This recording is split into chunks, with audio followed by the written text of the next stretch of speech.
অনেক দিন থেকে বাড়ি থেকে বেরোনো হয়নি, তাই আজকে একটু তাড়াতাড়ি রান্না করে বাড়ি থেকে একটু বেরোবো। তাই ঝটপট করে কাটাকাটি করে একটু রান্নাটা করে ফেললাম। এদিকে রান্না হচ্ছে দেখো আলু দিয়ে, কই মাছ দিয়ে মাছের ঝোল।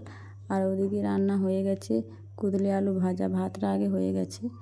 আমরা বাড়ির বউরা সারাদিন তো বাড়িতেই থাকি, তাই কোথাও একটু বেরোলে মনটা সত্যি একটু ভালো হয়ে যায়। তাই ওদিন আমি মাছের ঝোলটা সাদামাটা করেছিলাম, আজকে একটু রং ঝোল করলাম। সব দিন একই রকম খেতে ভালো লাগে না, তাই ওদিকে মাছের ঝোলটা তুলে রেখে থালা বাসন যা কিছু ছিল সব কিছু আমি ধুয়ে নিলাম।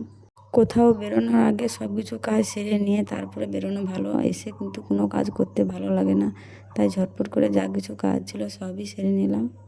যে গরম পড়েছে কোথাও যেতে ইচ্ছে করে না, মাঝে মাঝে কোথাও না বেরোলে মনটাও হালকা হয় না, তাই মাঝে মাঝে কোথাও একটু বেরোলে মনটা হালকা হয়। আমরা এই কাজবাজ শেষ করে বেরিয়ে পড়লাম। আর দেখো আমরা কোথায় গিয়েছি, আমি আমার দিদি, আর কেউ নেই, আমি আমার দিদি বেরিয়েছিলাম। এটা হলো ভগবানপুর। কোথাও বেরোলে গরমে ঠান্ডা একটু কোনো জিনিস না খেলে হয়। দেখো আজকে একটু ঠান্ডা কর্নেটো খেয়ে গেলাম, আর তারপরে আমরা গরমে বাড়ি চলে এলাম। আজকের মতন টাটা, আবার দেখা হচ্ছে অন্য